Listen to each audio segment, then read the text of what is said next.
Terzo giorno alla scoperta del Veneto orientale. In barca elettrica, quindi modalità ecosostenibile, con il capitano Marco che ci guida insieme a un esperto del territorio a scoprire il vecchio Piave, quello del percorso originario. E da qui andremo verso... Dove andremo, Marco? Caposile. Verso Caposile, per goderci un paesaggio bellissimo. E lì, ve lo dico dopo.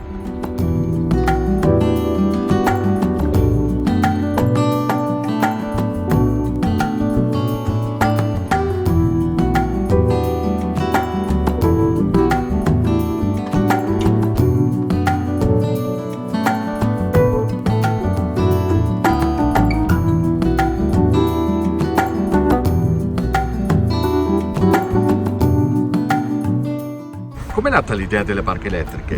Allora, l'idea delle barche elettriche nasce da uno spunto che abbiamo preso da un altro signore che faceva l'attività simile a Treviso, e noi nasciamo da un'attività di canoa, kayak. Abbiamo visto che sul Piave si poteva fare qualcosa di più e allora siamo andati da questo signore e abbiamo chiesto: ma possiamo puoi darci una mano, che tu vogliamo realizzare questo progetto di turismo fluviale? Io ho detto certo, perché no? E così è nata l'idea delle barche elettriche. Che emozioni regala una navigazione come questa? Le emozioni che regala una navigazione come questa sono abbastanza particolari, non è nulla che potete immaginare realmente, perché la barca elettrica è silenziosa prima di tutto ed è sostenibile per l'ambiente. Quando siete a bordo e navigate in tranquillità potete parlare benissimo tra di voi senza avere sotto un motore a scoppio che non vi permette di fare questo.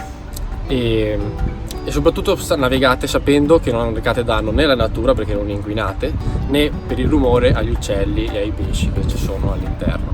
E si sente il silenzio del fiume? Si sente soprattutto l'acqua che spostate, che è un rumore con cui uno potrebbe addormentarsi, e i rumori che ci circondano dalla natura, tra gli uccelli, il frusciare delle foglie e tutto ciò che normalmente non si percepisce nella navigazione a motore. Voi siete giovani e siete del posto? Noi siamo tutti e tre del luogo, perché siamo in 3 soci in realtà. Siamo io, Alberto, Margherita e Roberto, che è un socio che studia design nautico all'Aspetto. Quindi c'è anche dell'orgoglio nel fare questa cosa? Sì, c'è dell'orgoglio e della passione, soprattutto per il territorio, per il fiume in particolare.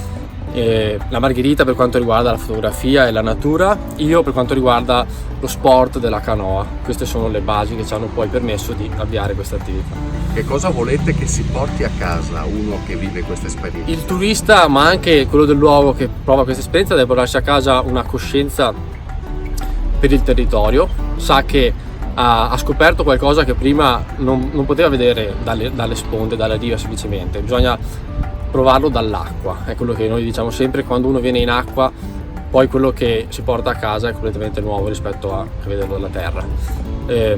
Sicuramente è più conscio del fatto che il territorio che qua ci circonda per quanto riguarda le acque è più unico che raro.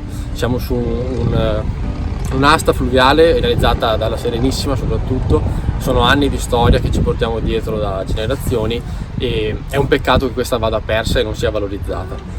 Per noi questo è l'aspetto più importante, di valorizzare il fiume, che è un po' dimenticato ultimamente e invece è un grande patrimonio che va sfruttato.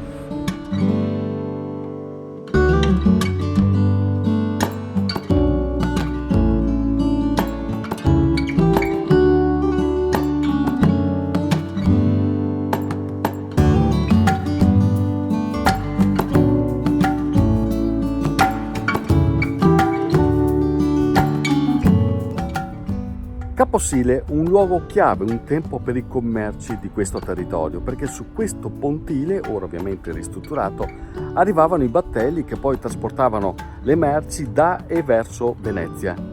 Quindi era un luogo particolarmente importante, ed è anche grazie a questo pontile che è nata la storia della cioccolateria veneziana, oggi portata avanti da 3 fratelli, Francesco, Simone e Marta. E la loro è veramente una bella storia. E adesso andiamo in cioccolateria.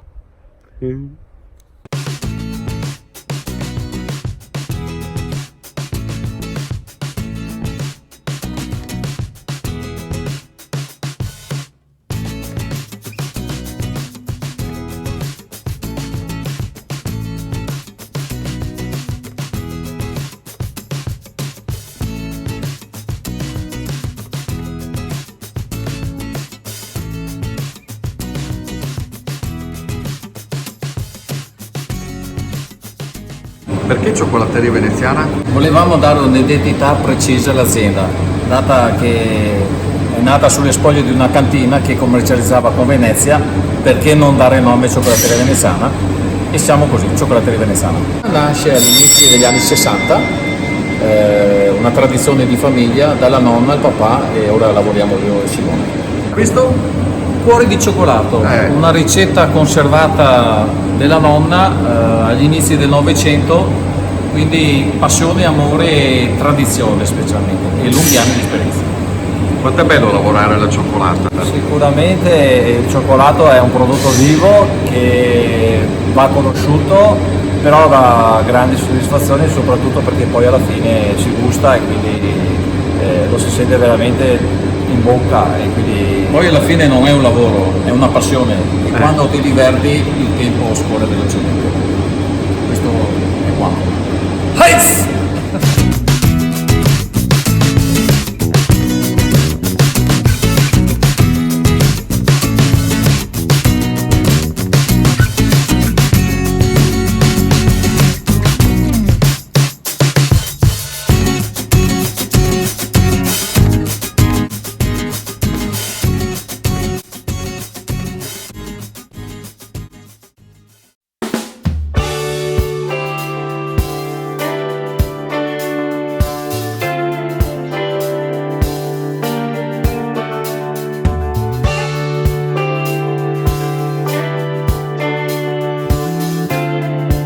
Il nostro viaggio di 3 giorni nella Venezia orientale si conclude a Porto Gruaro, questa bellissima cittadina che è sorta sul Lemene, fiume di Sogiva, che noi abbiamo navigato partendo però da Concordia Sagittaria, altro centro storico di straordinaria importanza con testimonianze e reperti storici veramente antichissimi.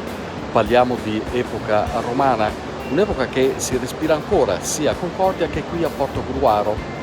Una storia poi che ha lasciato dei tratti inconfondibili anche in epoca medievale, per arrivare fino ai giorni nostri conservando anche quell'orgoglio che caratterizza questa cittadina. Grazie alle sue bellezze sono veramente tantissimi, a migliaia i visitatori che vengono qui per ammirare una Venezia che nell'entroterra sicuramente si conosce meno, ma che ha un fascino indiscusso. E adesso ci aspetta l'ultima degustazione.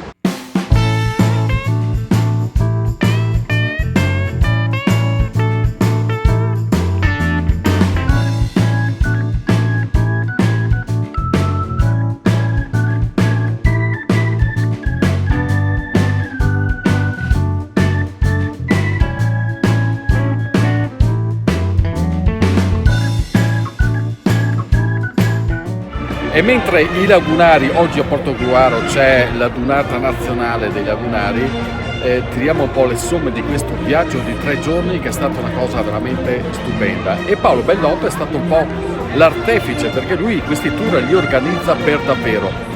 È questo il Veneto che meno si conosce, ma forse è anche il più vero. È il Veneto autentico, e soprattutto il Veneto di cui il turista, l'ospite, vuole fare esperienza. Noi abbiamo città d'arte incredibili, abbiamo Venezia, ma nel momento in cui arrivano nell'entroterra e conoscono il paesaggio, l'ambiente, la cultura, i piccoli centri storici, piuttosto che l'enogastronomia che è raccontata dai territori, qualunque persona scopre un'esperienza che dà il valore aggiunto del fatto di trovarsi poi nella nostra terra, e quindi dobbiamo valorizzare al massimo questo. Quindi ragazzi, non accontentiamoci. Il bello di fare il turista è anche scavare, andare a capire perché succedono le cose, non soltanto limitarsi ad ammirare. E Paolo è un interprete fantastico. Grazie Sono a voi. stati 3 giorni bellissimi, grazie Paolo, continuate a seguirmi perché altre cantierate vi aspettano. Già, adesso andiamo a mangiare però. Assolutamente. L'enogastronomia è Col fondamentale. prodotto tipico locale ovviamente. Ciao ragazzi. Ciao a tutti, ciao.